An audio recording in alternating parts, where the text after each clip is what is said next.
Hey guys, I know it's been ages since I wrote my last life update, over like 3 weeks I think. But then again, the last one was long enough to last a month, so I'm not sure that's quite a tragedy. Now, while I'm not aspiring to exceed the length of my last life update email, quite a lot has happened in the last few weeks, and I'm not making any promises. I'm not going to intentionally shorten anything, I'm just going to go with the flow and see what happens. However, for all you people who are flings head back and moans, Alex, can you stop with the bazillion word emails? I'm thinking about indicating when I go on unimportant tangents. I mean, the whole thing's kind of an unimportant tangent, but you know what I mean. So that way, if you want to skip those bits, the email will be a whole lot shorter. Also, the other thing that's different about this email is I'm disclosing that I'm not disclosing some things. I'm doing something kind of special for some people who read this, so I don't want to reveal what that is to ruin the surprise part of it. Another part is that I have this weird health condition. It's not harmful or anything, so don't be worried about it. It's just kind of embarrassing, so I prefer not to talk about that. So if you really want to know, though, I did write a paper, and as always, you may ask, and I might give it to you. Other than that, though, this email should be pretty normal and pretty long. I guess the pretty long bit's included, but the pretty normal isn't. So, yeah, we'll get into it. Once again, I made notes throughout the week and was able to record the sequential order of events. Bows. Thank you. Thank you very much. Let's see. I will have to start here. Holy cow! That was a long time ago. Or at least it feels like it. Well, the only notable thing that happened the day I finished my last live email is I got free ribs at work. Okay, granted. That's not so exciting, but they were really good, okay? Yes, eating an item, well, more like 6 items of food was the best part of that day. Don't judge me. The next day, I went to Panera with Mom, and I ate a bagel. Who knew food was so significant to me? And we talked. That was good. I worked again that day, and my boss made me work 10 minutes past when I was supposed to leave, and unfortunately, I already clocked out. And the only reason I mention it is because I had this knee-jerk reaction and got upset about it, so I had to do some, mental self-slapping. I mean, it's so stupid that such a small thing would even bug me. Seriously, I've been given so much, so who cares if I work 10 minutes without getting paid? Apparently I do. I don't know. I suppose I made a note of it because I don't think I'm the only one with this problem. It just got me thinking. We don't have the right to complain or get upset about literally anything. I mean, if you were given $1 billion, do you have the right to get upset that someone's stealing one puny dollar? No, because you were given a whole $1 billion. It's not like it's really yours. You didn't earn it. It's a gift. And you have no right to a gift. But that is what we do, you know. First of all, literally everything has been given to us. I mean, everything's been given. You cross your arms. What about the stuff I worked for? The money I earned mowing lawns? I raise an eyebrow. Really? You think that wasn't given? What do you use to make that money? Your body and time. The truth is everything we earn, quote unquote, is just a currency exchange. We trade time and energy for money, for knowledge, for achievement, for everything. Nothing is yours. You didn't earn anything. All you had was you handed $1 to the teller and they gave you 10 cents back. That's the other thing. We suck at currency exchanges. Seriously, the stuff we trade our time and energy for is often of so much less value than it should be. When I was a kid, it's like we're a kid who's like, Daddy, look, I traded 1 for 3. And then Dad just face palms is like, you don't get how this works because the little $1 for 3 dimes is not good. Anyway, Dad doesn't face palm because, he's supposed to represent God. So maybe he just pretends like he's happy or what the heck. Who knows? Maybe he's genuinely happy that we got 10 cents instead of 2. I don't know. All I know is if I were God, I would be face palming. But maybe that's, a good reason why I'm not God. But besides that fact, that everything's been given to us, and hence we have no right to complain about, stuff. The point is we don't really, own anything in the first place, so we have even less right to complain, if that's even possible. As Christians, we do have an infinite bank account, though. Seriously, we get to spend eternity with God. So, that means infinite time, infinite energy. I mean, I guess technically everyone has infinite time and infinite energy, but unless you're going to heaven, you're going to spend infinite time and energy paid off in debt, so I'm not sure that counts. Why should we care if someone takes a fraction of our infinite? That's the point.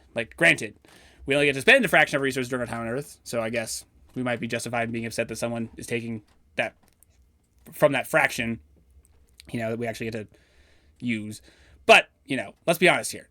If you think about it, it doesn't really matter.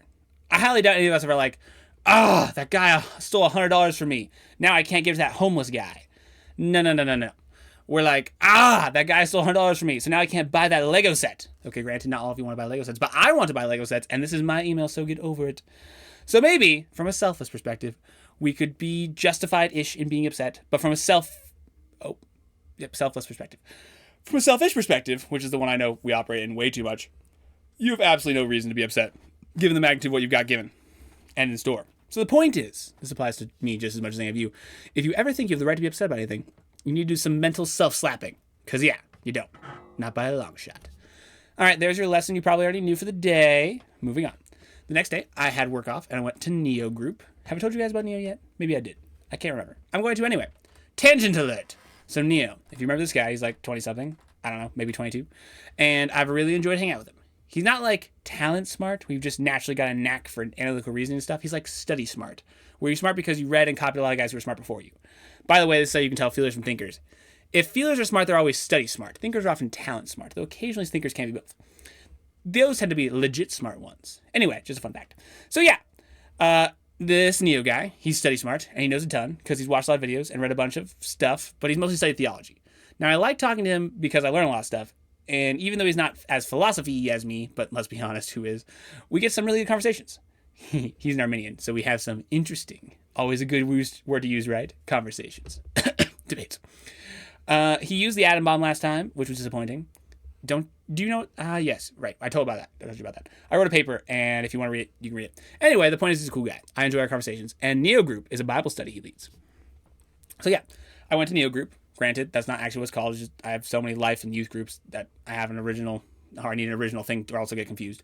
And it was probably boring, because other than me, and not counting Neo, all the other people were girls, plus they're all healing girls to make things worse. I'm pretty sure one of them, Naomi, thinks I'm an evil pagan because I played devil's advocate about every conceivable issue known to man. For some reason, people always think that just because you argue for something, that means you actually believe it. I argued pro-abortion one time, and holy cow, that got me in a heap of trouble. Guys, do not do that unless the people really know you. So yeah, she doesn't take me challenging ideas like Jesus' divinity or we're saved by faith alone very well. Maybe if I explained it to her, like, because I argue something doesn't mean I believe it, then things would be better. I should do that sometime. However, the other three girls only think I'm weird, I hope. Two of them are INFJs, and I don't know what the third is. Could be an ISFP or an INFP. Not totally sure. But I like the third one. She's a convert from Catholicism. I asked her what changed her mind, and she said that there were just like a lot of things Catholics didn't believe that weren't in the Bible. I actually like her. Not like. Well, that's a confusing statement. I mean, I enjoy her personality. You know what I mean. She's also pretty open-minded, so that's a nice change of pace. Anyway, in Neo Group, we didn't learn a whole lot. Well, I didn't learn a whole lot, and it's definitely a feeler Bible study. The difference between feeler Bible studies and thinker Bible studies is feelers always ask something like, what do I get out of this passage? It's like art. There's no such thing as mistakes. I don't know if that's actually true about art, by the way. That's just what my mom always says. And, maybe she's lying. Seriously, like, the passage can be about literally anything, as long as you perceive the answer with, at least to me, aka, don't you dare make a claim that could imply this passage's absolute meaning, hence indirectly saying everyone else is wrong. And then throw the words God and love somewhere in there. You're right! It can be really, really annoying, because I believe there are definitely wrong answers, but I'm able to suffer through it. However, even though it's a feeler Bible study, I had some thinker spice in there, and every once in a while, Neo and I break into debates, so that makes it worth it. Anyway, I went to that, and it was probably okay. I honestly can't remember which particular Neo group this was. What did I do after that? Well, I talked with Hal about dispensationalism at Panera. We're both really stubborn, so I can't say that went well, but we're making progress. I went to the Makerspace and played Catan with my Uncle Dusty after dinner. I think I won, but honestly, it's so far back, I can't remember. Oh, this is significant. I went on a hike with one of my coworkers, who happens to be a girl. She's the same one that invited me to play the party game of death way back. Yeah, Sarah. Remember her? Anyway, I tried to ask her how life was at work, and she was like, if you want to ask me deep questions, you're going to have to plan something, because I'm not answering them here. So I did. I made it very clear it wasn't a date, and I picked her up. It was awkward at first, not just because of me. She's an ISTP, so I did most of the talking. And it's always awkward when you go to the person and you do most of the talking, especially if the person's a girl. I got us to the head of Horsetooth Trail alive, surprisingly. I was not very focused on my driving, so I'm glad I didn't crash. And we started hiking. We talked about a lot of stuff, but eventually we got around to God, and then, I made it sound casual, but basically here's how it went. Sarah. And then, after I jumped, me, interrupts in a high-pitched, squeaky voice. So what do you think about God? Okay, so it was more casual than that, but still, I was getting around to it was basically just me asking. She's a naturalist, not for good reasons, but simply because everyone around her, always made religion out to be a stupid thing to believe in. The reason why people used it was his emotional crush. And so she asked me to give her 5 good reasons to believe in God, and I eloquently gave her 3. A modified version of the design argument, the historical argument, and a more personal explanation. I thought I would be, more prepared, but I really wasn't. I also told her why I think using evidentialism to support materialism is stupid. For those of you that don't know, which, now that I think about it, is probably all of you, evidentialism is the belief that you should only believe a belief that can be proven. Most people are evidentialists even if they don't know it. And the fact is, there's no quote-unquote proof for God, at least scientifically, and hence people, with their evidentialist line of thought, think we shouldn't believe in God. Now, that all sounds well and good until you recognize what you call proof is something that is both replicable and resides in natural laws. If you were trying to prove miracles, hence give someone a good reason to believe in God, you can't, because miracles are, by definition, violations of natural law and often one-time occurrences. Thus, it's impossible to, quote-unquote, prove miracles. That is why I think evidentialism is stupid, because basically they say, let's play a game where you try and prove God, and I try and prove he doesn't exist. The only rule is you can't prove God exists. And then, us being stupid Christians play by those rules, and of course we lose, and then we think our faith has no founding. So yeah, I told her why me playing evidentialism with her was a pretty stupid idea. The other problem she had with Christians was our hypocrisy. She said she used to go to church, but she watched how the people would pledge lip service to God and the Bible, and then wouldn't live any differently. And guys, this is really sad, because it's true. All I could say was, yeah, you know what? You have good reason to be skeptical. We as Christians really do have a reputation for being hypocritical, and it's up to each one of us to change that. We need to walk the talk, and live how we believe we ought. Hypocrisy should never be spoken of the same senses as Christian, and I know, for one, I'm going to do what I can to live that, and I hope you will too. Our conversations about God kind of ended there. She might have actually considered the fact that Christianity wasn't stupid, as she thought it was, but I don't know. We made it to the rock after a very long time. She wasn't super fit. And here's what Horsetooth Rock looks like, which you can't see. It's named because, has a little notch in it. Anyway, it was pretty cool. After that, we hiked back down in intermittent silence. I can only talk for so long, guys. And I semi-ditched her in the last stretch because she said I could go ahead, so it was a permitted ditching. I think, unless you can go ahead is like female code for don't go ahead. I don't know if I recognize that. Regardless, yep, girls are confusing. It might have made perfect sense in their weird brains. But anyway, I took her home, and to this day, I'm unsure if she had a good time or hated it, and that's that. I had work the next day, and more work the day after that, but I did get to use a leaf blower, so that was mildly interesting. And when I asked why I got to use my leaf blower, my boss said, because you seem like you have a good work ethic and won't goof around with it. I'm not watching you. Well, he didn't say those words exactly, but he said something close to that, so sweet! I'll take that as a win. The day after that, I got another cool comment from my gangster hip friend at work. He said, I quote, puts on reading glasses and an emotionless tone reads, how come you always have such a good attitude? My response was a little less satisfactory. I said something along the lines of, partially because of what I believe and partially because of what I choose to do. But in reality, I choose because of what I believe, so I should have just said because of what I believe. But hey, regardless of my response, that was the first time any of my coworkers have actually said anything about how I act. Surprising coming from Nathan, too. He's a guy with, a gold chain, literally, and tattoos and all that. Still, it's encouraging. People are actually watching how you live, and they notice. To be honest, at this point, I was beginning to wonder. But guys, people do notice how we live, so we should live in a way that honors God. Who knows? Maybe this whole actions speak louder than words thing is legit. I've always been dubious, because a lot of times people just think, you're a good person, which is 100% not the point. So I've tended to be of the conviction, nope, loud words speak louder than words. But hey, maybe I'm wrong. After that, I spent some long hours crafting my new emotion paper. You groan. Not another paper. How long is it this time? I grinned and hold out a stack of papers 2 inches thick. 6,500 words. Okay, granted, that's not enough words to make a stack of papers that thick, but you know what? If I print it with really big font. Yeah, see, I thought this through. Anyway, I worked really hard on this one, and I took some of your guys' advice, so I highly recommend you read it. After that, I went on another hike with a coworker, who, once again, happens to be a girl. And again, I clarified this was not a date. And again, we went to Horsetooth. I know, I'm very original. She's an INFP, I think, and after that, we hiked a bit. She talked a lot. Her name's Christy, and hiking with her was a little better than Sarah because she did a lot of talking, and the burden of the conversation wasn't just on me, which was really good because we went a lot farther than Sarah and I did. As for her, she's definitely more apathetic about God. She believes in some force and that there's some cosmic justice and that reincarnation and ghosts are real. So not atheist, but almost worse, as she's pretty apathetic as to finding the truth. She kind of had like this, you can believe what you want to believe in, all that matters is enjoying the moment attitude.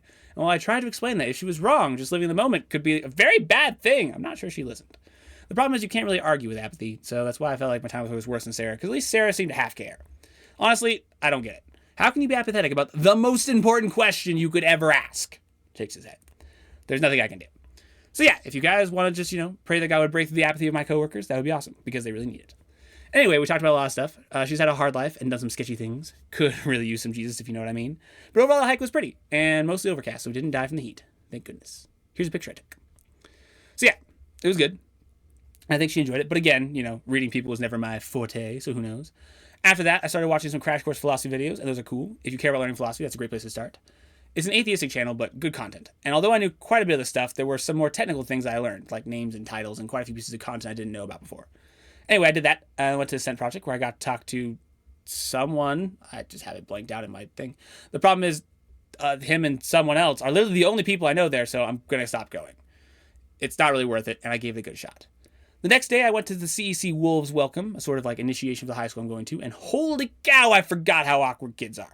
I mean, not like I'm an exception, but high school freshmen just do not know how to interact socially with people. They don't know. Or to talk to anyone. Yeah, it was death. But it did make me feel better about myself, so that was great. Also, the information they gave us was practically useless. Have you ever, seen a poorly made video? Well, you haven't seen nothing until you've seen CEC's video. Man, it was bad. Really, really, really bad. A 12-year-old probably could have done better. The point is, I lived to tell about it, and I'm glad that I lived to that once. After that, I finished the Crash Course Philosophy videos, which there's a lot. It's like 42, but I guess they're pretty short, like 10 minutes each. And then I went to youth group, and I had a debate with Joe about how to learn, and I'm not going to recount that here. Then I went to work, and the gay guy, Joseph. Man, they're all blanked out. This is unfortunate. I got his number, along with the other guy named something, and I saw this really cool car. I have pictures. Now, I'll be honest. I'm normally pretty apathetic about cars. This one's actually really cool. Granted, it may not count as a car because it's only got 3 wheels, but I don't know. Maybe it's like a trike. Whatever it is, it has copious amounts of money poured into it, and God, for whatever reason, whatever it is, if I had copious amounts of money and God, for whatever reason, told me not to use it well, yeah, this is a pretty out there hypothetical, then I would spend copious amounts of money on this car thing. Anyway, I thought it was cool. The only notable thing that happened that day after that was I PR'd, which stands for personal record for those who don't know, in running. I ran a 5.3K in 22 minutes and 26 seconds, which is pretty darn good, at least for me. I mean, I feel like I was going to throw up at the end, but it was worth it. The next day, I did a lot of carts, 4 of my 8 hours. I played table tennis with Dad. Tennis with Dad. Now, explain this to me. We play like 5 or 6 games, right? And I win every single one. Then, at the last, winner takes all around. I lose without even scoring a single point. Like, how is that possible? I don't know. Call it witchcraft, sorcery, cheating in any form. After that, I did it with my second cousins, the Wades, which was a goodbye dinner to the couple that got married. Remember them? Nope. We started off playing soccer volleyball, which was fun, and it turned to real volleyball. Tangent alert. So, there are people that are supposed to be good but actually aren't? Yeah, I met some of those people. They were these 2 girls who were supposedly experienced in volleyball, and one of them was playing in Colorado State's university team, and they were just bad. Like, honestly bad. Like, maybe it's the fact that, you need a team to be good, but I'm pretty sure me, who has never played volleyball competitively, was better than them. I mean, either they were bad or I was really good, so I don't know. Maybe I'm a boss volleyball player and I don't even know it. I don't really know why that was related. Anyway, we did volleyball and I got tired. And then went to Neo Group and yeah, that's it. The next day I hung out with someone, Joseph, which I would say went pretty well. He was pretty apathetic about God, but he said he'd look into it, so that was cool. We walked around and talked. And when it comes to a really hard background, he's got a really abusive quote unquote husband, which is just, man, that's just wrong. So he told me about that. Yeah. Like all of us, he could really use some Jesus. So if you could pray for him, that would be great. And we played some giant chess library on the giant chessboard, which is a blast from the past. Tangent alert. So, the summer before I left for New Zealand, I literally spent my days in the following pattern. Wake up. Eat breakfast, pack lunch. Bike downtown. Stand awkwardly by giant chessboard or play with myself. Wait hours for a person to arrive.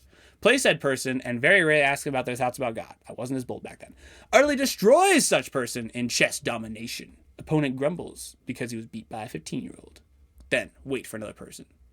That's literally what I did. I love chess so much. Also, that was the first form of outreach I ever did, even though I'm pretty sure I made 0% significant impacts on people's life. It was a big thing for me, and it was fun. So yeah, that chessboard has some memories for me. Anyway, Josh, nope.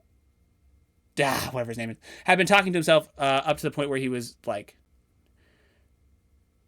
oh, I see. Nope, I don't see.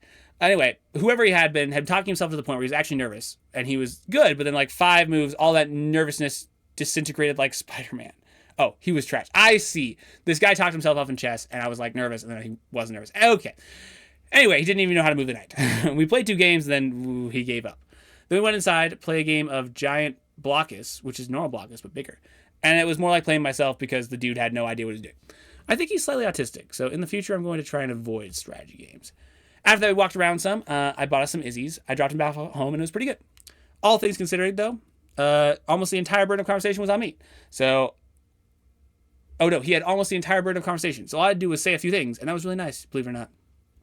When I got home, I went rollerblading with Grace, which was honestly really darn fun. We went a long way, and we stopped by our old house, and that was cool. Also, Grace had to go to the bathroom, so we stopped at Macca's, and I bought us 13 cookies. Granted, yes, that was a lot of cookies, but I mean, 3 cookies cost what? $1.50, and 13 cost $4, so I was like, there's no way I'm just buying 3. Yeah, we ate a lot of cookies. They were good size too. But we kept rollerblading and went to Sea Park and then watched the sunset and ate cookies. And well, I'd already eaten 3, so, I was done. But Grace, she had 2 more putting away for a total of like 5 or something like that.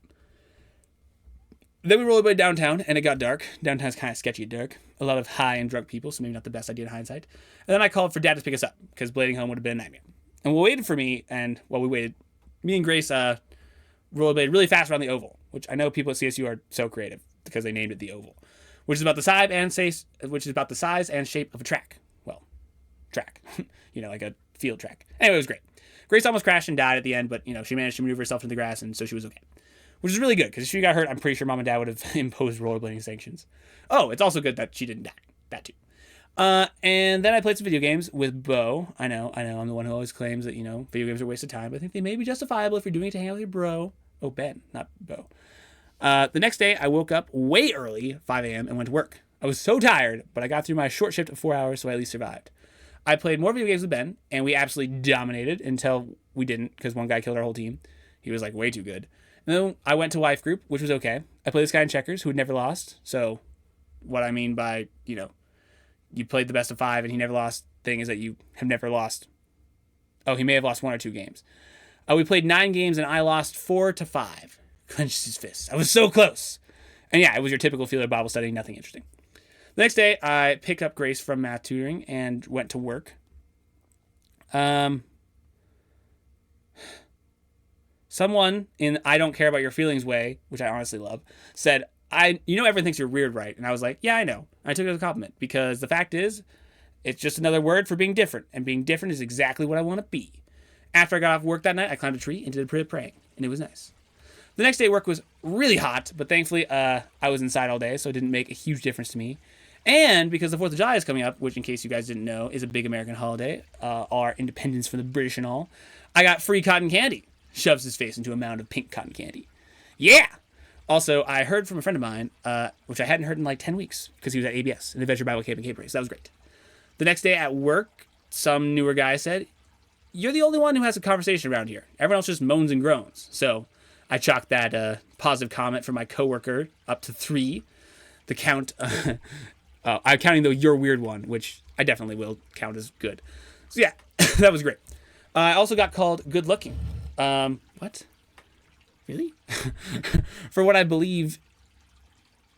Oh, okay. I also got called good looking for what I believe maybe the first time in, ever. I did not remember that. The guy was probably lying, but hey, I'll take it. When I got home, what did I find waiting for me? A legit bow. How cool is that? Apparently my parents found it at a garage sale and they decided to give it to me as a present for my tutoring I did for Grace because, she got this other tutor. And honestly, I think that's really cool because ever since I got to shoot a longbow at the Journey that one time, becoming a pro archer is one of those dreams which I've had, which, just remains in the realm of fantasy. But here I am. I have an actual bow. Granted, it's a compound bow, not a longbow like Fantasy Art or Alex bow. But hey, garage sailors can't be choosers. So, of course, we took it out of the range, and I quickly discovered 2 things. 1, you can only draw a 55-pound bow so many times before your arms die. And 2, I am a trash archer. Seriously, out of the 20 or so shots I could manage to do before my arms gave out, I broke not 1, but 2 of my 5 arrows because I missed the target completely. And the target was only 5 yards away. So I'm really, really bad. But Dad did get a picture of me, and at least I look almost cool. I have no doubt that my stance is horrible, and I'm wearing that glove because the string hurts. Anyway, it was fun while it lasted. Also, in my defense, the bow had the wrong draw length for me, so I can at least blame my failings partially on that. So yeah, Mom and Dad are going to see if they can trade the bow for a new one with the right draw length for me. The next morning, I hiked Horseshoe once again, but this time with my mom, which was my favorite of all the girls I hiked with, for obvious reasons. And surprisingly, she was actually faster than both the other girls I hiked with. So good job, Mom, for doing well in your old... Mom gives me a death glare. Mature age. Good job for doing well in your mature age. That's what I was going to say all along. Anyway, we got back. I went to Neo Group, which was good. And then yesterday came. Yesterday, all I did was write this email. Except I did pick up Ben from his youth group and bought him and me noodles and Company. We used to go there all the time when we were kids, so it was kind of nostalgic. Oh, and also Ben got his wisdom teeth out. Forgot to mention that. So he could only eat noodles very slowly. And there you have it. You are now aware of my life up to this moment. Anything cool happening, or if you learn anything significant on your end, be sure to tell me, and I'll look forward to hearing you. And also, give me your thoughts on the whole tangent alert part, because I'm not sure if I like it. Anyway, See you guys.